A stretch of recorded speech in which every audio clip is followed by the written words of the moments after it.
And good morning, everyone. Happy Wednesday morning to you, and welcome back to Morning Musings.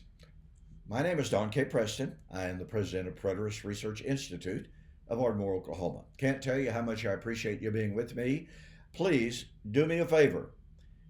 If you're watching this, and I'm hearing from more people all the time, please subscribe. My viewership or the subscriptions is steadily climbing. The last I checked, it was 83 or 8,400, and I really appreciate that. But it really honestly helps if you just hit that subscribe button. Doesn't cost you anything, okay? But if you want to be kept up to date, then please hit the subscribe button, hit the like button, and all that kind of stuff like that. I don't know how that logarithm work. It's math. It's way beyond me. And by the way, I am in fact still considering whether or not I have the time to begin a live call-in blog. Uh, my time is such, ladies and gentlemen. Someone told me the other day, I'm not only burning the candle at both ends, I'm burning it in the middle as well. And I literally don't know if I've got the time to do that, to set aside more time out of everything else that I'm doing in order to do a live call in. Now, would that be fun? Of course it would be. It would be very enjoyable. I know that it would.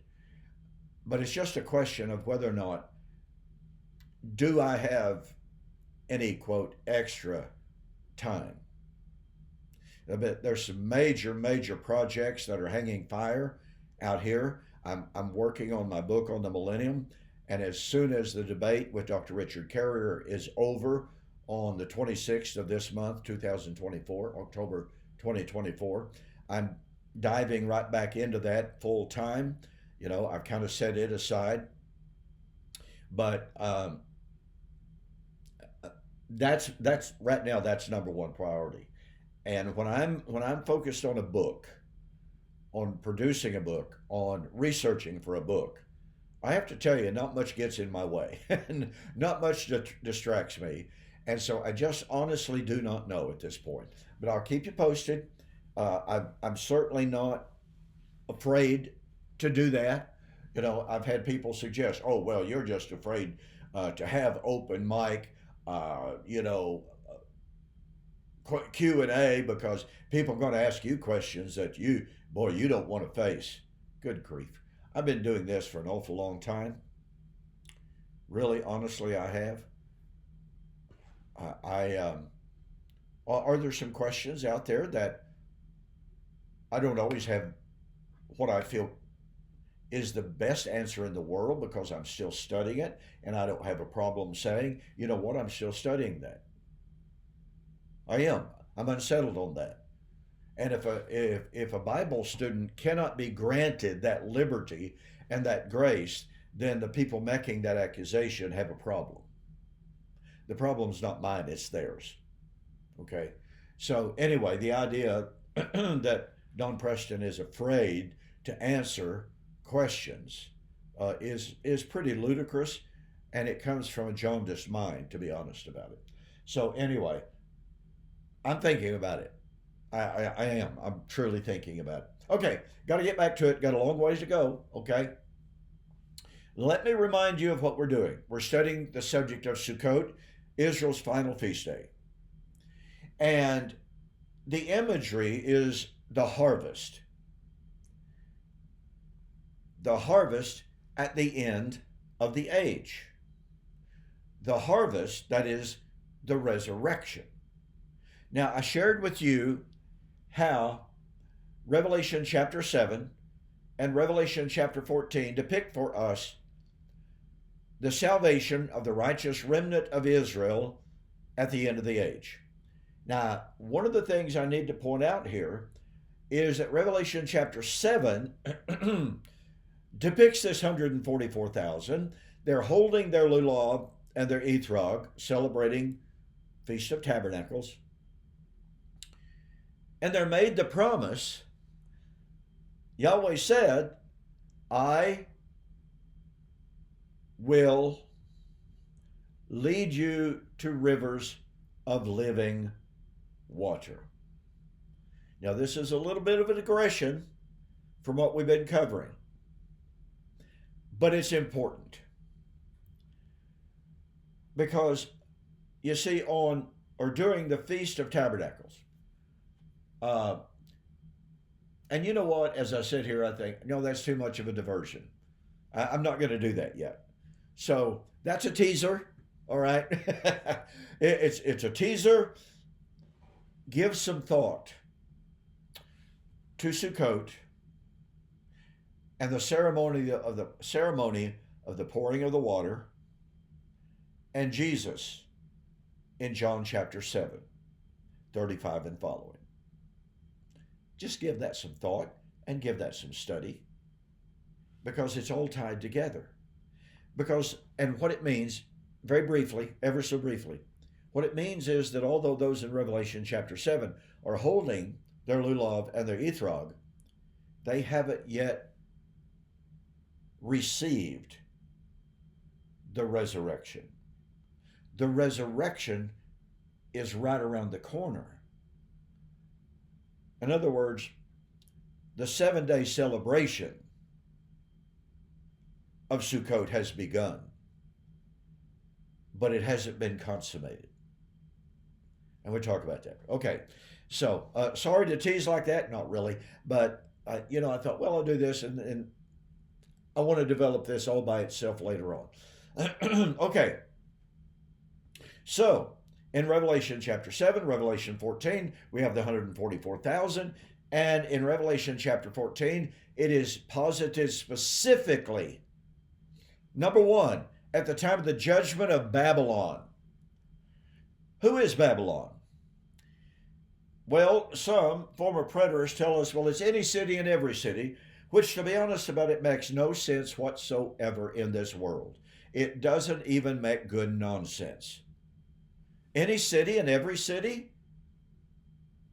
Well, any city and every city is not the city where the Lord was crucified, Revelation chapter 11, verse 8. Any city and every city is not the city that killed the Old Covenant prophets. Only one city killed Old Covenant prophets. Any city and every city is not the city that killed the apostles and prophets of Jesus Christ.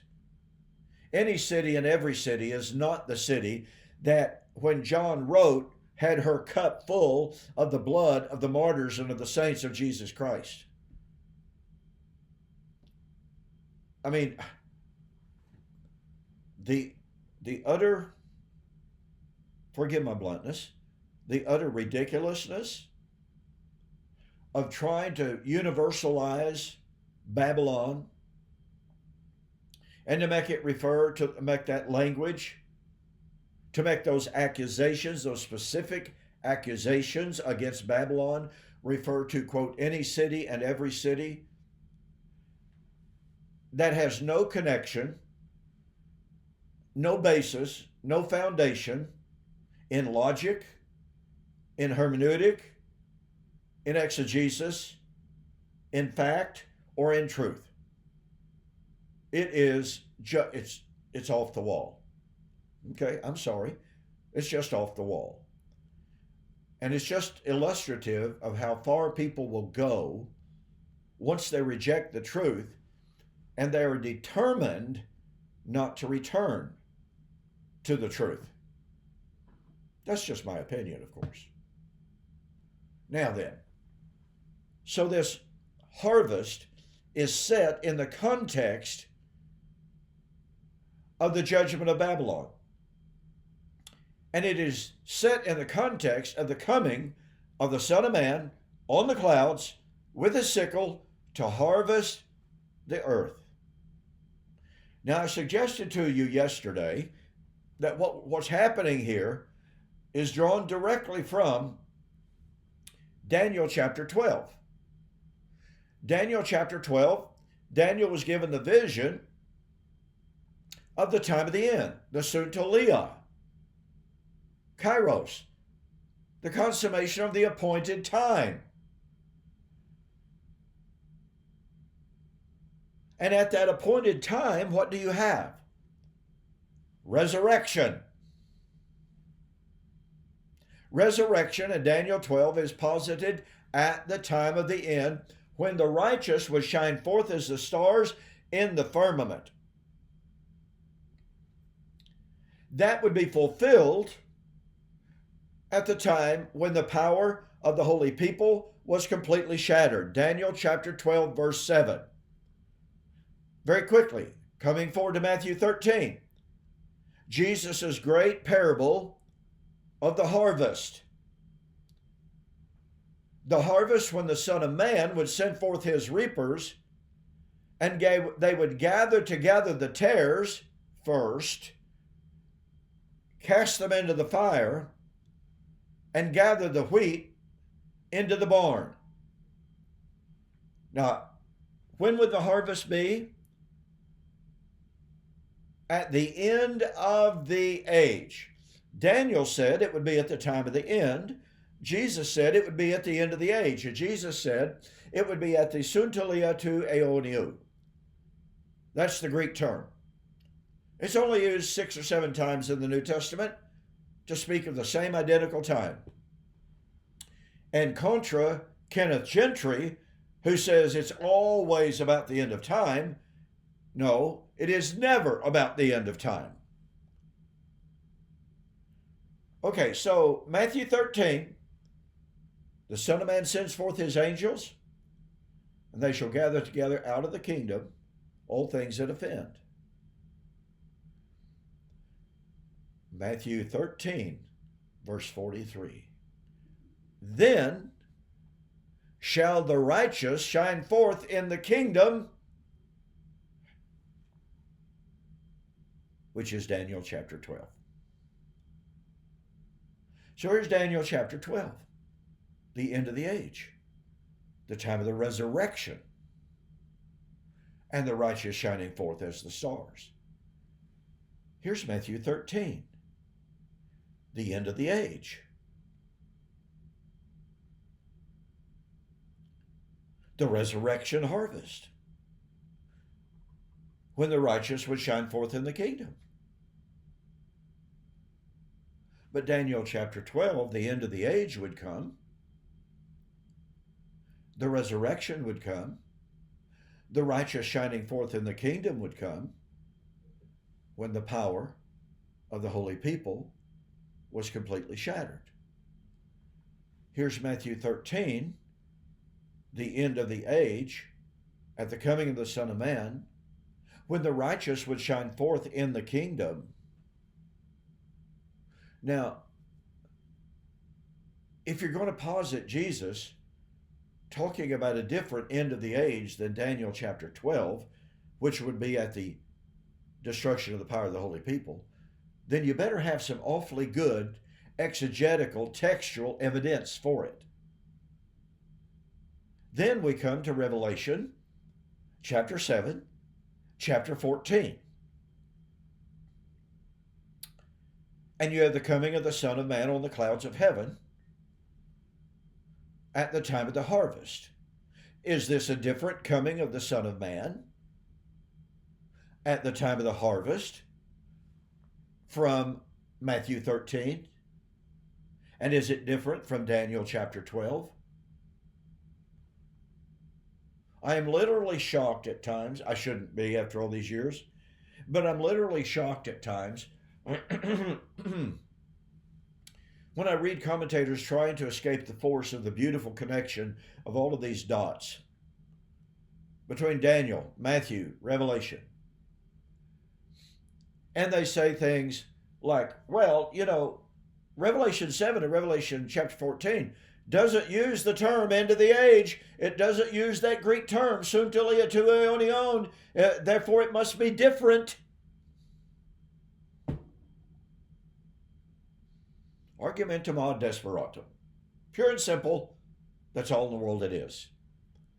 Just like I had one person tell me that I'm a false teacher